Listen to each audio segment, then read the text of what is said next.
Hey guys, welcome back to my channel, and hello if you're new here, thank you so much for joining.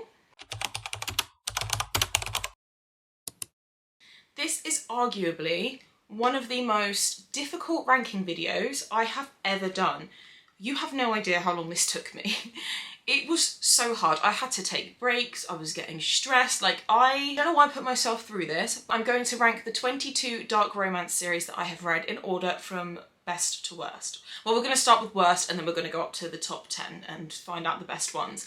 This was, when I tell you, honestly, it was so hard because when it was getting towards the top, trying to pick between them was just impossible. But when I looked at the ranking at the end, it's pretty accurate. I do somewhat agree with it. The issue is, I know what my favourite is, and then I think from books series 2 down to the 5th, I would actually just put them all in the same category. But we had to make decisions, and decisions were made. Difficult ones nonetheless, but still. I did it online, so I just basically got up a system that does it for you. So you just input all the names, and then you have to pick which your favourite one was over the other one, and then obviously whichever one you pick, then it brings up the next book, and you have to just choose your favourite, and eventually it gives you your favourites. How savvy of me. And how many? Yeah, so there was 22.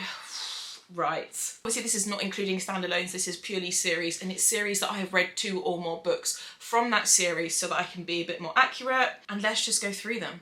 Okay, coming in at number 22 is the Vicious Lost Boys series by Nikki St. Crow. So these are books of 4 novellas. These are fantasy, but they are dark fantasy, and basically they are dark Peter Pan retellings. So on paper they sound amazing, but I didn't really enjoy these. I think I rated one of the books 4 stars, but all of the other ones were 3 stars, and I think the last one I rated 2 or 2.5 stars. I really didn't enjoy it. I think the problem with this was that they were too short, and I think actually maybe if they had just been a trilogy of 3 full-length books, this would have been so much better, because the idea was there, the execution just wasn't. It is a wide choose as well, but because of that, because they're so short, I just felt how are you developing relationships between these characters, especially with wide choose, where you've got to develop not just one set of relationships, but 4, I think.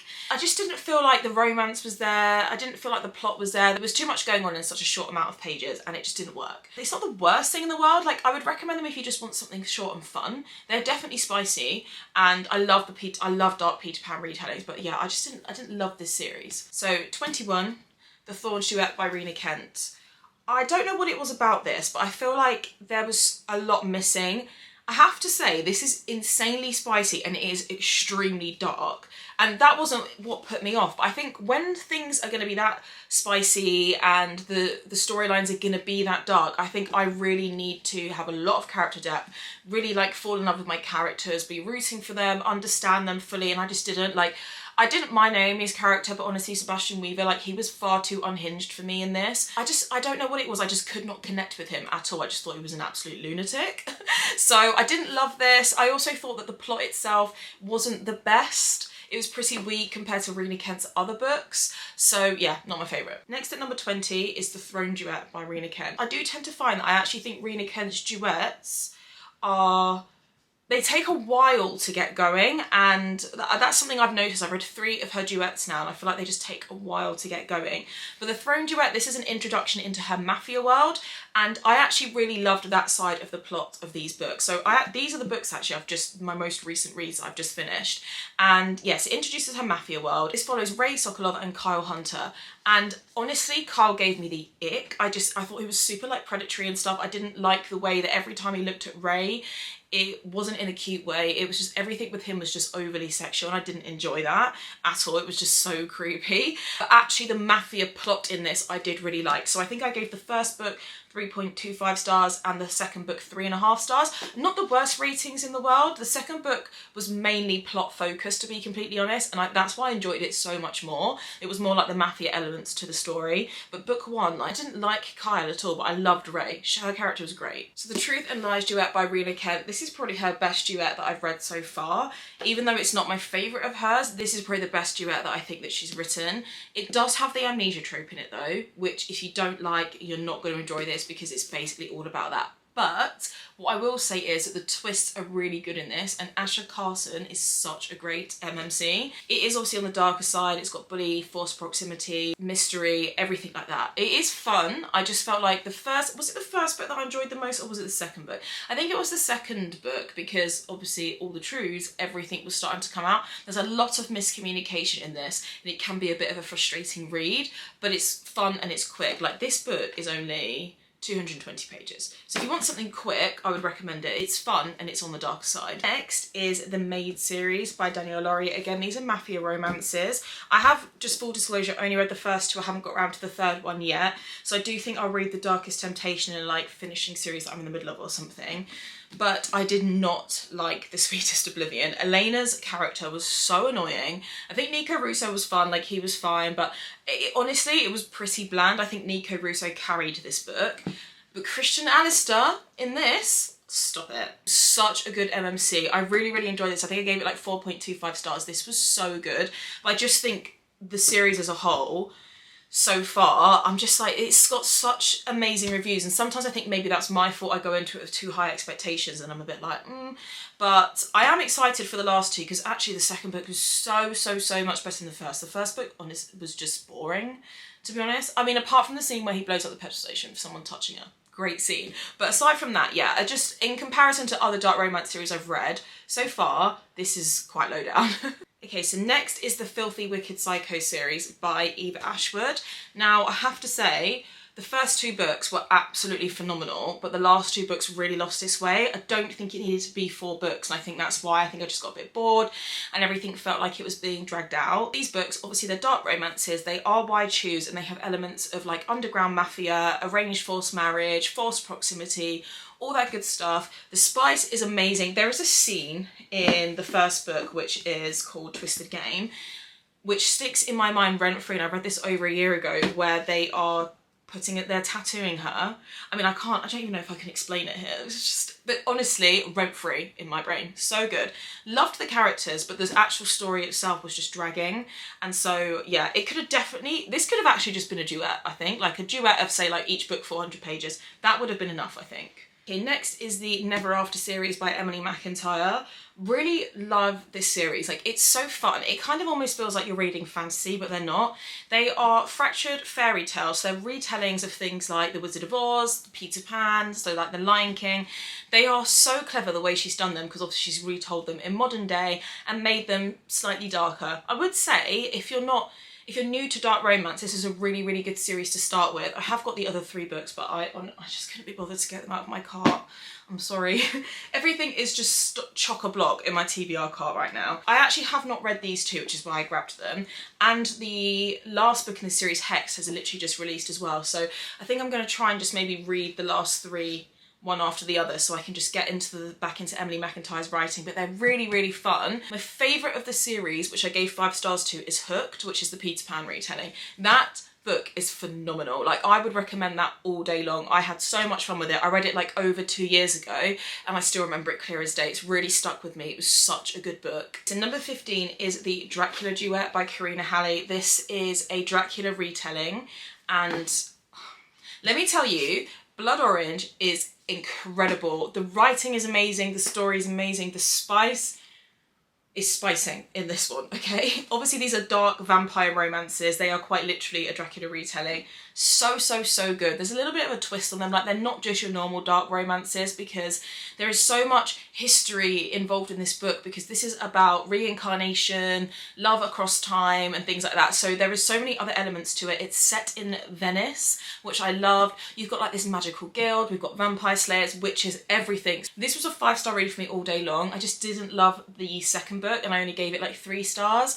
So that's why it's a little bit lower down, but it's so good. I really recommend it. And in 14th is her other vampire romance series, and I actually read this month.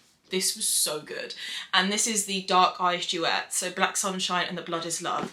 These books, right, even though they seem like they're lower down, because look, I love dark romance, right, so it's very difficult for me to order my favourite. So even though this is lower down, like both of these books were 4.5-star reads each, so such a solid duet. I just like the lore in this, the history, the romance, the plot, the pacing, all of it phenomenal in that. It was so good. This follows Lenore and Solon, who actually appear in these books as well. So they are kind of interconnected, these worlds. And I met Lenore already, and then it took me ages to then read this series. I don't know why I put it off for so long. Her vampires, I just love the worlds that she creates, because it's not just vampires. Like I say, you've still got the Witches Guild in this, so we've got other elements to that too. There's also like doors to other worlds. The Black Sunshine itself is like a layer in other worlds, which I really liked that. And you can like travel across, like I just love the world that she created. These are set in San Francisco, I believe, and I could just picture it so vividly. So fun. The plot in this is amazing, so I really recommend this series. This Chunky as Hell series, which is the Lords series by Chantal Tessier. If you like your dark romance dark, you need to read these. This is sort of like rich people, underground secret societies that nobody knows about, but they secretly kind of run the world, like land, properties, companies, politics, like all of that stuff. But this basically follows the students who are in college who are from the families that are already involved in that sort of secret society, but it's like their kids and them stepping up into that world. And oh, it's dark. It's dark and it's spicy and it's not for the faint-hearted. If you're new to dark romance, don't start with this series. But for a very, very dark romance series, I think that these are so good. I think I've read the first 3. I haven't read Carnage yet, and Madness has come out. Have I read The Sacrifice? Honestly, I read that many books, I can't even remember. I'm pretty sure that's Tyson's book. Anyway, regardless, I'm talking to myself now. This is really good, but only if you like really dark romance or you're a seasoned dark romance reader, because I think these would scare you away. Next up is a dark fantasy romance series which is called Alt Crow's Academy. This isn't complete. I believe there is definitely one more book to come. I don't know if that will finish the series. This was so good. I rated both books 5 stars. I loved it. We've got Shadow Daddies, dystopian worlds, war, battle, military school. It's kind of like a dark Hogwarts, but I really like the magic system in this as well. It's really good. It's very unique, very clever. This was just such a solid series so far, and it's different to anything that I've read, so yeah, I loved this. Okay, the Dark Olympus series by Katie Robert. I have read all of them apart from the last one, which I kind of saved this series because I love it so much. I just have so much fun with it.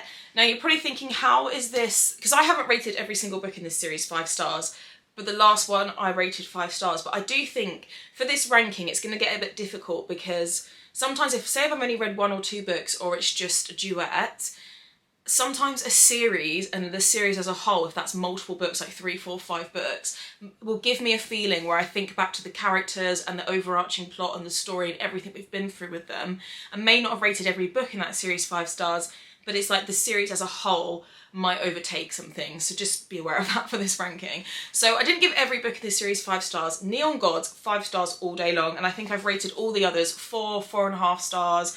I think the lowest I've rated one of the books, which I think was Cruel Seduction, is 3.75 stars. This is so fun. So this is kind of like, it is kind of fantasy, but it's not, because it's like magical realism. There are elements in this series that we don't have in real life. Each book is a Greek mythology retelling. Hades, Persephone, Sandra and Apollo, Helen of Troy, Patroclus, Eros and Psyche. Like, each book focuses on a couple, but there is an overarching plot across this whole series, which is what keeps me reading. It is so fun. It's got the best spice, it's got the best tropes. All the tropes are in this. We've got trials, we've got arranged marriage, we've got betrayals, deceit, workplace romance, polyamorous relationships in this. Like, all of it is in here. Forbidden love, the whole lot, age gap, everything. And I can't wait for it to, well, it's not that I can't wait for it to finish, but I can't wait for the last couple of books to come out, because there's going to be 10 books in this series and I love it so much. And if you need to start romance, this is a really good place to start as well. Next is Losers by Harley LaRue. Oh, I loved this, guys. I loved this. So these books are bully romances. Why choose? I wouldn't say they're overly dark. Basically, Jessica, she's the sort of it girl at school, but really deep down, she doesn't feel like she fits into that crowd anyway, but she'd rather be popular than be a nobody. And then the 4 boys in this, she is their bully. And then in this book, The Dare, which by the way, this novella is so good, but in this book, they go to a Halloween party one night, and that sort of sets into motion the events that happen in these books. She ends up having to do something with these boys, that she was their bully, but as we start reading these books, there is so much character depth and development and redemption arcs and all of that stuff in here. I would say they are quite character focused, but basically this then follows Jessica being who she is and accepting who she really is and finding love with these 4 boys who are misfits in the school. It is so well written. So despite the fact that it is probably one of the spiciest duets I've ever read and will ever read, because if it gets spicy in that, like, I don't even know. Can I read that? I don't even know. But aside from that, the actual development of these characters and what this story represents is about being who you want to be, being who you are, whether your family accepts you, whether the public accepts you, whatever. It's like not caring what anybody else thinks and just being who you are and being happy with that. Like, I love it. I love it. I actually got emotional at the end of the first book. It's just so well written. So yeah, this is a great series.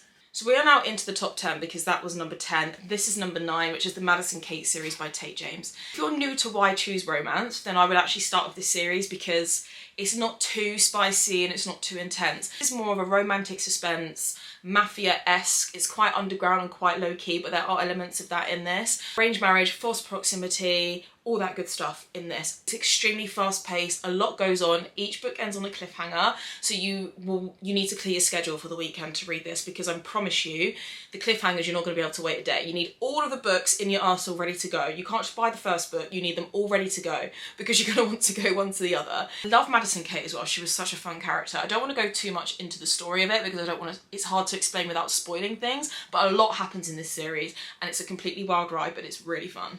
I'm getting out of breath getting up and down, getting these books off my shelves. So the next book is The Sinner's Duet by Sophie Lark. Oh my god. I loved this duet so much. Basically, Cole Blackwell, he is a serial unaliver, but he's also a big time artist, and his rival Alistair Shaw, who is also an artist, is also a serial unaliver. They know about each other's secrets, but basically the general public and the rest of the world don't.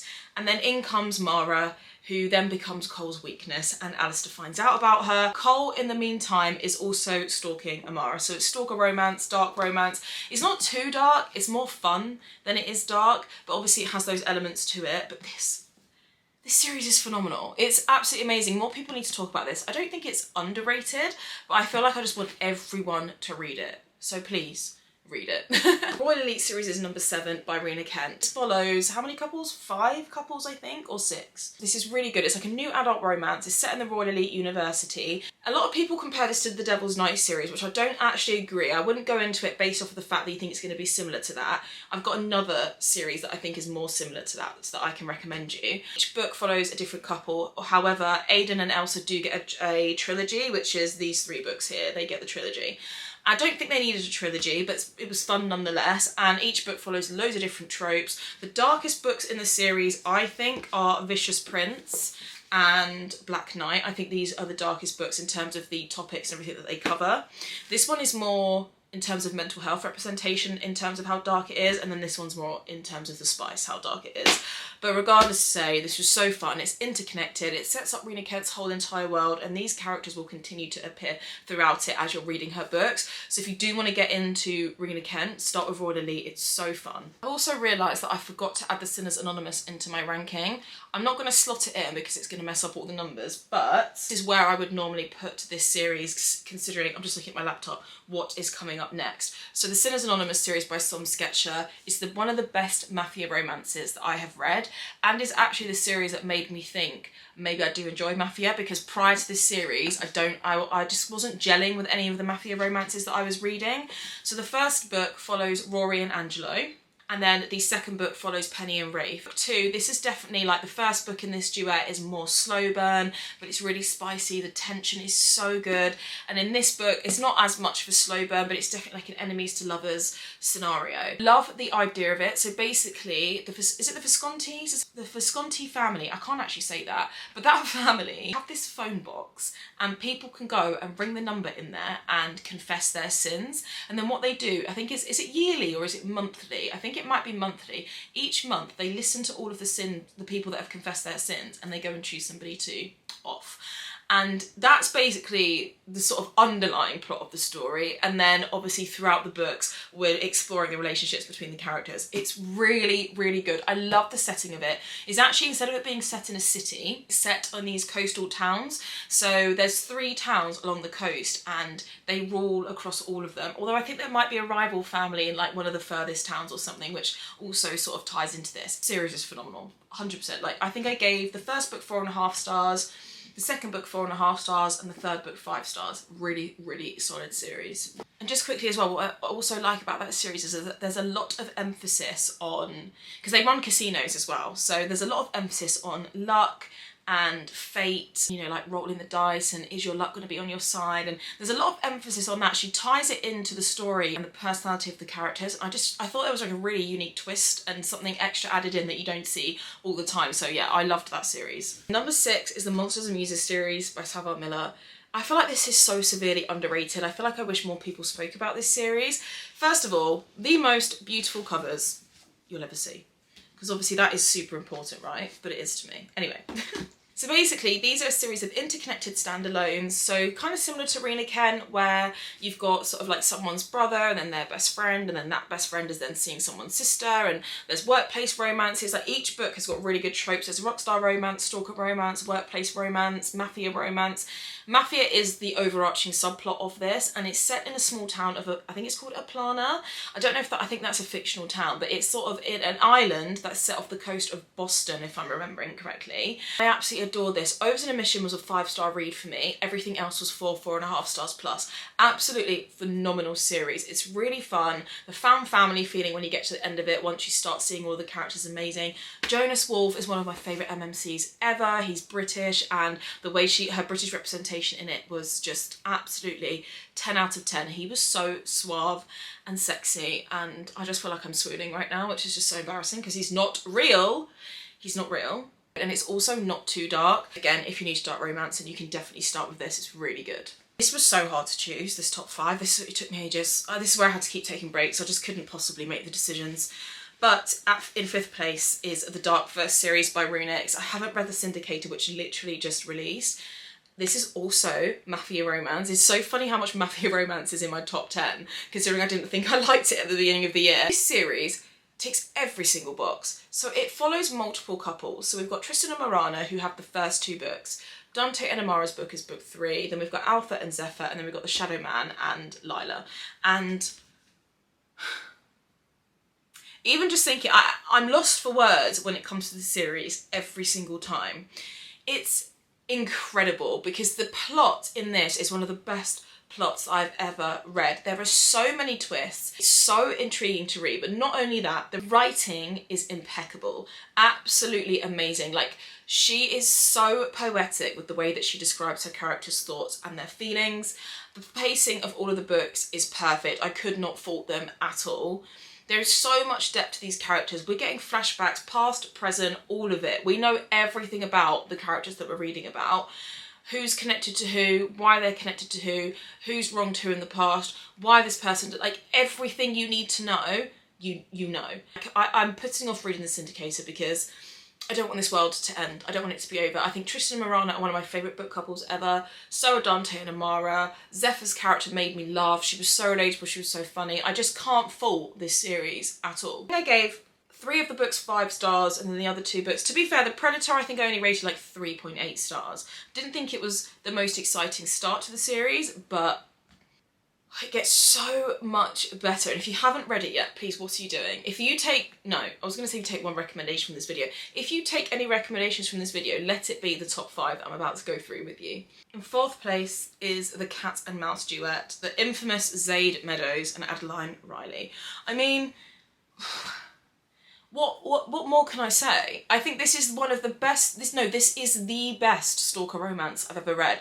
A great mix of darker storylines, but also like some humour here and there, introducing characters that you get to know and love, also having elements of mystery and thriller in it. It is not for the faint-hearted. Like, what happens in this book, it is actually very real, and it's very scary, and it's very traumatising to read. And yes, okay, Zaid Meadows, he's not without his faults either, but I just, like, it's just so good. The character arcs in this, the storyline itself, the plot, the spice.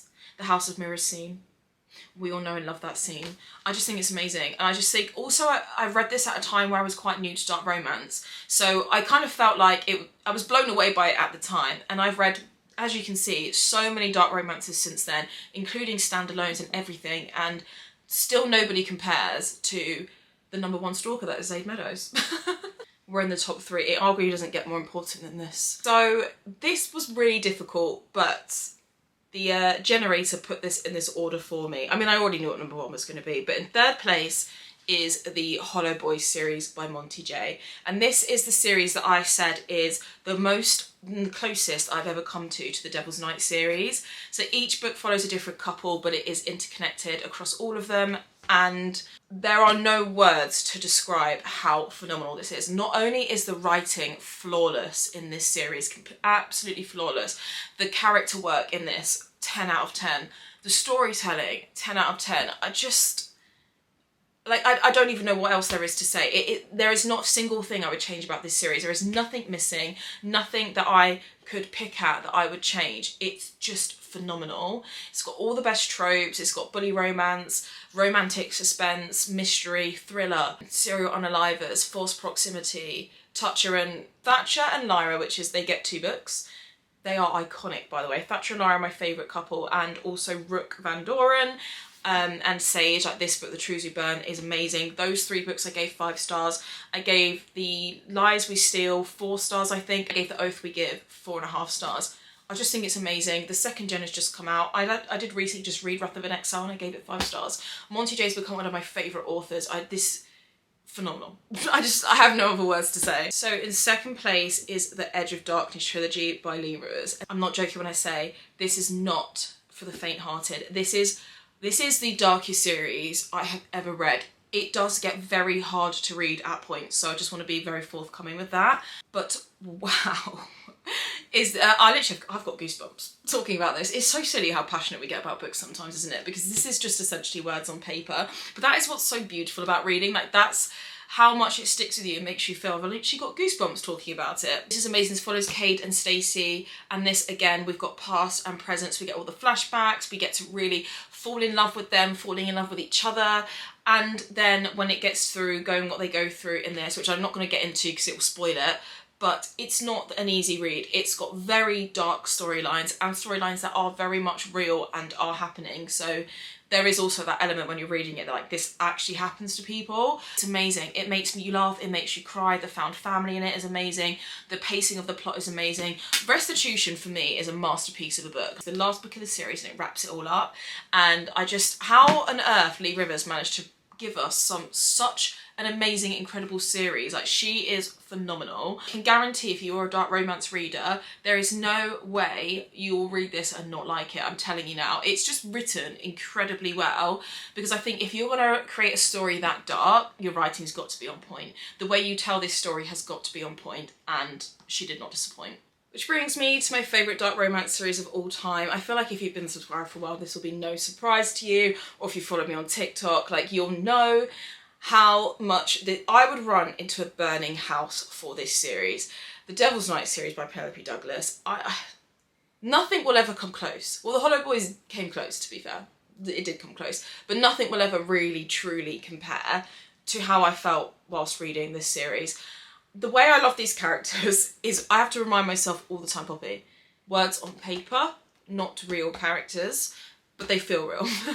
If you're not familiar with this series, for whatever reason, if you've been living under a rock, basically this follows a group of 4 boys called the Four Horsemen, who are sons of really rich people in this town, senators, property developers, business moguls, and they can get away with whatever the hell they want. And then one night, on Devil's Night, which is the 30th of October, so the day before Halloween, the events of this one night spur into motion essentially the whole entire overarching plot of these books. Each book follows a different couple. We do have 2 novellas in it as well, and it basically follows what happened. They end up going off to prison for what happened on this one Devil's Night, and when they come back out of prison, they bump into Rika again, and that's where the story begins when you read Corrupt.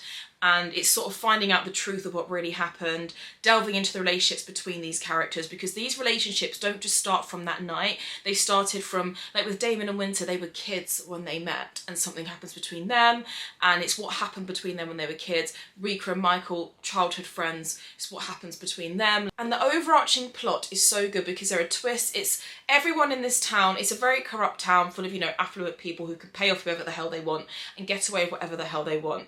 And it just really delves into the relationships between the characters, and the found family in this is completely unmatched. I have not found anything that comes close to that, the way that the found family is in this. I will never get over this series, ever. Like, it's just so good. I think about it all. I do actually think about it on a day-to-day basis. It probably doesn't help that they are literally right next to my bed, so I'm looking at them all the time. But I just think this is amazing. This is Penelope Douglas's writing at their best. I just can't fault this series at all. Damon's character arc, like, can we just talk about that for a second? One of the best redemption arcs ever. Everything in this, it's lies, betrayal, revenge, secrets, love, heartbreak, everything. It's just amazing. Oh. Okay, that, getting up and down, I know my bookshelves are only there, almost touching distance. That was a workout, my back actually hurts. Here we go, so that is all of the dark romance series that I've read in order from worst to best. I actually quite agree with that ranking, to be fair. I think that was pretty accurate. I don't have any qualms with it. But I hope you guys enjoyed this video. I hope you managed to get some inspiration from this. If there's any dark romance series that I haven't read yet that you think I definitely need to read based off of what I like, you think I would love it, please let me know down below. I'm always looking for new recommendations and new books to buy. I love buying books. But thank you for watching this video. Don't forget to subscribe so that you don't miss any of my upcoming content, and I'll see you guys in my next video.